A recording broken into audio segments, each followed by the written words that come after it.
کیا آپ کا برج برج دلو ہے؟ کیا آپ کمبھ راشی والے ہیں یا آپ ایکویریس سائن کے ہیں؟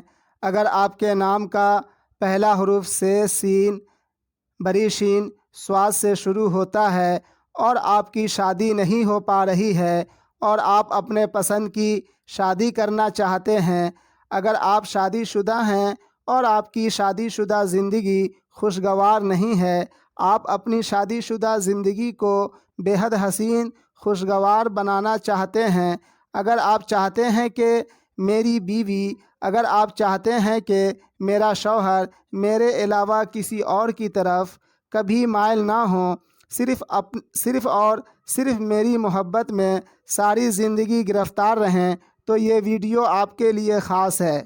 یہ نقش جو اسکرین پر آپ دیکھ رہے ہیں، اس نقش کو صرف اپنے گھر میں ایک خاص ڈائریکشن میں آویزہ کر کے اپنی تمام پریشانیاں، دقتیں جو شادی سے یا شادی شدہ زندگی سے جڑی ہوئی ہو، اسے بآسانی ٹھیک کر سکتے ہیں۔ آگے ویڈیو میں تفصیل سے بتائیں گے، ویڈیو کو مکمل دیکھیں تاکہ اپنی شادی سے متعلق، اپنی شادی شدہ زندگی سے متعلق تمام مسائل کو آپ حل کر سکیں۔ بسم اللہ الرحمن الرحیم۔ اللہم صلی وسلم علی سیدنا و مولانا محمد و آلہ و اہل بیتہ و اصحابہ اجمعین۔ خواتین و حضرات، السلام علیکم ورحمۃ اللہ وبرکاتہ۔ آج ہم بات کریں گے برج دلو یعنی کمبھ راشی والوں کی شادی شدہ زندگی کو کیسے حسین خوشگوار بنایا جائے، اس حوالے سے۔ خواتین و حضرات، اس دنیا میں بہت سے برج دلو یعنی کمبھ راشی کے لوگ ہیں، جن میں بہت سے اپنی شادی شدہ زندگی میں بہت خوش ہیں، وہیں بہت سے برج دلو والے ہی اپنی شادی کو لے کر، اپنی شادی شدہ زندگی کو لے کر بہت پریشان ہیں۔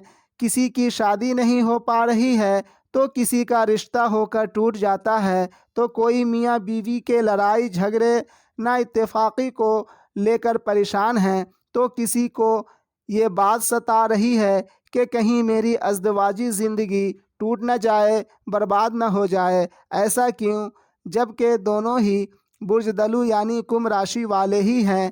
اس کا جواب یہ ہے کہ وہ برج دلو والے جن کے ذائچہ پیدائش میں حاکم بیت الزوج یعنی سیونتھ ہاؤس لارڈ کمزور ہوتا ہے، یا سیونتھ ہاؤس لارڈ پر کسی سیارے کی نحس نظر ہوتی ہے، یا سیونتھ ہاؤس پر کسی سیارے کی نحس نظر پڑ رہی ہوتی ہے، ایسے برج دلو والوں کی شادی بڑی مشکل سے ہوتی ہے، اور شادی ہونے کے بعد میاں بیوی کے مابین پیار و محبت کی بہت کمی رہتی ہے، اکثر میاں بیوی کے بیچ لڑائی جھگڑے ہوتی رہتی ہے۔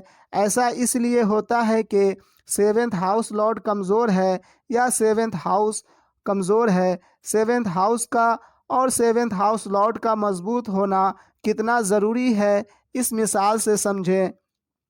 جس طرح اللہ رب العزت نے سورج کو روشنی حرارت دینے، رات اور دن کرنے پر معمور کر رکھا ہے، ٹھیک اسی طرح آپ کے ذائچہ کے سیونتھ ہاؤس لارڈ کو ازدواجی خوشیاں دینے، شادی شدہ زندگی کو حسین خوشگوار بنانے پر معمور کر رکھا ہے۔ اگر آپ کے ذائچہ میں سیونتھ ہاؤس لارڈ کمزور ہوا تو آپ کی شادی شدہ زندگی دنیا کی سب سے بڑی مصیبت بن کر رہ جائے گی۔ ایسے تو اس کا کئی ایک علاج موجود ہے، لیکن کچھ تو بہت مہنگا ہے اور کچھ کافی محنت طلب ہے، جیسے نیلم کی انگوٹھی پہننا، سورہ فاتحہ شریف کی آیت کریمہ غیر المغضوب علیہم ولا الضالین کا ہر روز 313 مرتبہ ورد کرنا وغیرہ۔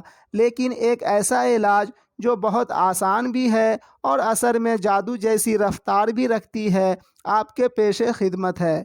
جو نقش اسکرین پر داہنے طرف ہے، اسے کاپی کر لیں، فریم کروا کر اپنے گھر میں نارتھ ایسٹ دیوار پر آویزاں کر دیں، اور دوسرا نقش جو بائیں طرف ہے، اسے بھی کاپی کر لیں، فریم کروا کر اپنے گھر میں ٹھیک ایسٹ دیوار پر بیچوں بیچ آویزاں کر دیں۔ اس نقش کو آویزاں کرتے ہی وہ برج دلو والے جن کی شادی نہیں ہو رہی تھی، ان کی شادی اپنے پسند کے مطابق ہو جائے گی اور شادی شدہ زندگی حسین خوشگوار ہوگی، اور جن کی شادی ہو چکی ہے ان کی ازدواجی زندگی پرلطف، پیار و محبت بھری خوشگوار رہے گی، اور جن کی شادی شدہ زندگی ختم ہونے کے کگار پر ہے ان کی بھی ازدواجی زندگی پھر سے بہتر ہو کر حسین اور خوشگوار ہو جائے گی اور پوری زندگی قائم رہے گی انشاءاللہ تعالی۔ اس نقش کو گھر کے ایک خاص ڈائریکشن میں آویزہ کرانے کے پیچھے جو راز ہے اسے سن ہجری 130 کے کچھ ہی صوفیائے کرام جانتے تھے، اور اپنے پیاروں کو نقش مکہ مکرمہ، نقش مدینہ منورہ، نقش سورہ یاسین شریف گھروں کے خاص جگہ پر ان کے ذائچہ کے مطابق آویزہ کروا کر بڑی بڑی کامیابیاں حاصل کروا دیا کرتے تھے۔ وقت گزرتا گیا اور یہ علم مسلمانوں سے پوشیدہ ہو گیا، لیکن آج بھی ہم مسلمانوں کے گھروں میں نقش مکہ مکرمہ، مدینہ منورہ، سورہ یاسین شریف آویزہ کرنے کا رواج باقی ہے، لیکن کس برج والے گھر کے کس جگہ پر نقش کو آویزہ کریں اس کا علم نہیں۔ یہی علم حیت اس زمانے کے کچھ چائنیز قوم کے رہنماؤں نے ہمارے صوفیائے کرام سے حاصل کی اور اپنے قوم کو دی، اور قریب ہر چینی آج اس علم کا استعمال کرتے ہیں، اور آج چائنیز کی خوشحالی سب پر آیا ہے۔ آج اس دنیا میں انسانوں نے جو کچھ بھی بنایا ہے وہ صرف علم کی بدولت ہے۔ الحمدللہ، اللہ رب العزت نے ہم ابن آدم کو علم جیسی عظیم نعمت عطا کر کے تمام مخلوق میں افضل و بالا تر کر دیا۔ محترم سامعین، علم کی دنیا میں کچھ بھی ناممکن نہیں۔ برائے مہربانی بتائے گئے نقش کو بتائے گئے ڈائریکشن میں برج دلو والوں کے علاوہ کوئی دوسرے برج والے ہرگز آویزہ نہ کریں، ورنہ کافی نقصان ہو سکتا ہے۔ اگر اس نقش کی کاپی آپ خود کر سکتے ہیں تو خود ہی کاپی کر لیں، ورنہ اپنا date of birth, time of birth, place of birth مجھے ارسال کریں، میں بنا کر بھیج دوں گا۔ آپ چاہیں تو اپنا ذائچہ بنوا سکتے ہیں، کوئی عمل وظیفہ اپنے مقصد کے لیے بنوا سکتے ہیں، اور ہر قسم کے ایسٹرولوجیکل ایڈوائز لے سکتے ہیں۔ نومبر 2023 تک بالکل فری سروس ہے۔ یہ ویڈیو اچھی لگی ہو تو برائے مہربانی ویڈیو کو لائک شیئر کر دیں تاکہ اوروں کو بھی فائدہ ہو، اور چینل کو سبسکرائب کر لیں تاکہ آپ کی زندگی کے تمام مسائل کو حل کرنے سے متعلق ویڈیوز آپ کو ملتی رہے۔ اب اجازت لیتا ہوں، ملتے ہیں دوسری ویڈیو میں۔ فی امان اللہ۔